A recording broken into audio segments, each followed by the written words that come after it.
एकांती बाळा की सोहम सुख शयन वेळा, पाहे चरण कमळा सुंदराचे. तेथे अरुण उदेला की सुमन प्रगटला, कमळणी जाला अंतरी विकासू. ते चरण कमळ केवळ भक्त आळी उळ सेविती सकळ, योगी जनतेने तृप्त झाले. की हृदय ओसंडले म्हणून वाहवले, ज्ञान डोही तेची ते परमानंद गे माय. न संगवे माय परापारुषली, दोंदील दृष्टी जाली देखणेपणे. मनाचा अंकुर उगीच मुराला, तो कृष्णची होऊन ठेला अनुभविया. तये पदांघ्रीचे रज तेने तृप्ती व सहज, वरी त्रिवेणी ऊर्ध्व व्रज मज पाहता. ते तव रेखावरी सखोल देखा, त्यावरी वोळले पियुष पाणी. तये चेनी मागे उद्धरणे जगे, म्हणून संत संगे तया सोयी. ते दोही भांगी विस्तारले जगी, म्हणून तया भागी चरणांगुष्ठ. दृष्टीचा डोळा न निवडेच बाळा, तेथे झाला एक वेळा मुनी जनागे माये. तेथे बिंबली नखे की विवळणी विशेखे, काळेपणाचेनी द्वेषे वाहवली पुढा. उगमींच संचले की वियोगे वाहवले, पुनरपी जडले कृष्णपदी.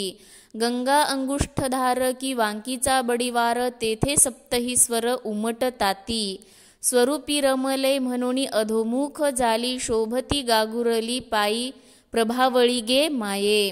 तव ते निजानंद भरिते, नेनती आणि कांते विसरली आपणाते हास्य वदने.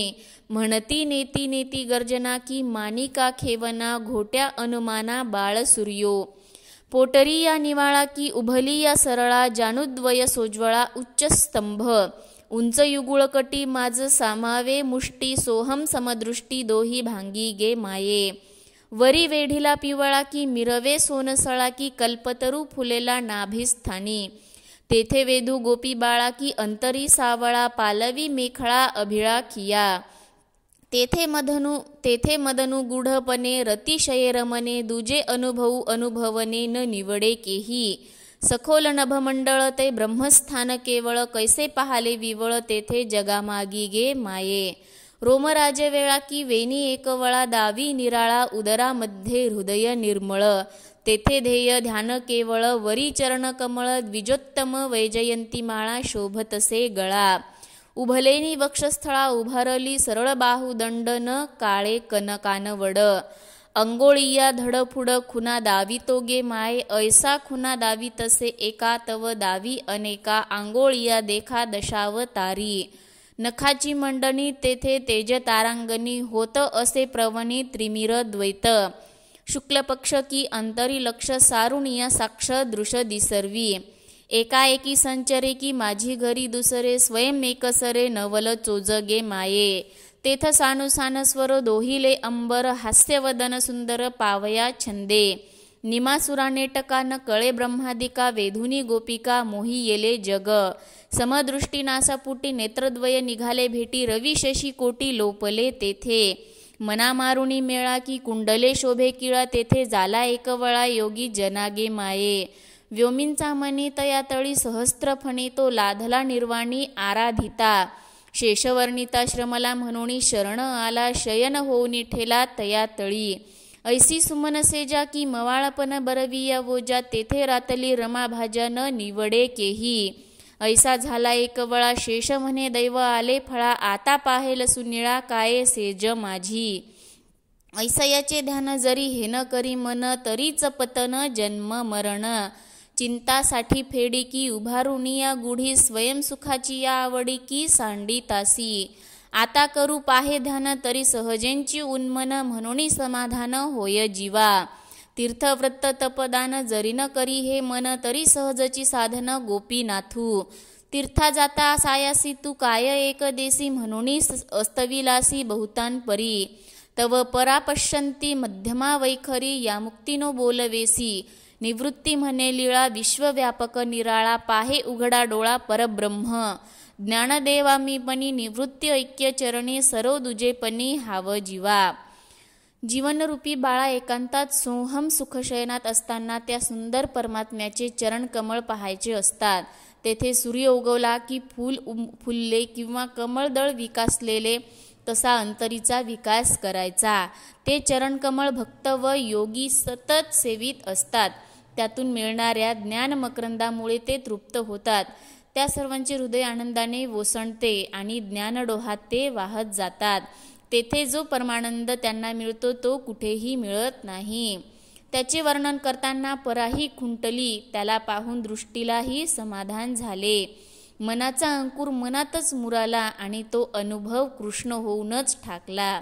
त्याच्या पायधुळीने सहज तृप्ती होते. चरण, पायधूळ व भक्त ह्या त्रिवेणीमुळे मला ऊर्ध्व पाहता येत आहे.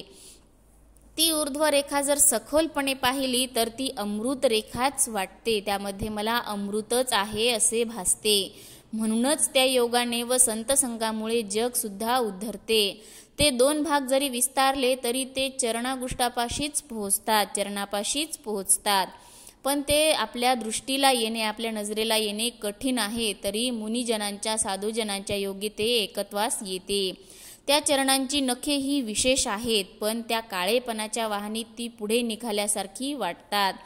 उगमालाच एकत्र झाले की वियोगात वाहले, पण ते तर कृष्ण रूपातच जडले आहे. ही गंगेची धार की त्याला त्या अंगुष्टामुळे मिळालेले अलंकार रूप की सप्तस्वरच तेथे उमटतात. त्या स्वरूपामध्ये ती मनोवृत्ती रमली व त्यामुळे अधोमुख झाली आणि तीही त्या पायामध्ये घोळली व पायाची प्रभावळ झाली. तेव्हा ती निजानंदाने भारली आणि स्वतःलाच हसत हसत विसरली तर तेथे दुसऱ्याचा काय पाड. नेती नेती गर्जना करत त्याला माणिकाच्या कोंदणात ठेवले आणि त्याचे घोटे म्हणजे जणू काही बाळसूर्यच. त्याच्या पोटऱ्या आणि गुडघ्यापर्यंतचा भाग सरळ सरळ व ते जाणूद्वय उच्च स्तंभासारखे आहेत. उंच अशा कटीवर दोन्ही मुष्टी आवळून तो सर्वांठाई समदृष्टी दोन्ही भागात समच आहे. त्यावर वेढलेला पिवळा पितांबर व सोनसळा मिरवत आहे. जणू काही नाभीपर्यंत फुललेला कल्पवृक्षच आहे. त्याचा वेध लागलेल्या त्या गोपी तो सावळा असला तरी त्या जणू काही मेखळात झाल्या आहेत. त्या रूपात गूढपणे तो मदन झालेला आहे. त्यामुळे त्या गोपींना रतिसुखाची इच्छा होत आहे. तिकडे दुसरे अनुभव येतच नाहीत. त्याचे सखोल नाभी त्या ब्रह्माची जागा आहे असे विवळ होऊन जगात पाहणे सुरू आहे. त्याच्या पोटावरील केस वेणीसारखे दिसत आहेत. त्याचे हृदय निर्मळ आहे. तेथे ध्येय व ध्यान एकच झालेले आहे आणि 2 चरणकमळे सर्वोत्तम आहेत. त्याच्या छातीवरती वैजयंती माला होऊन उन्नत होऊन रुळत आहे.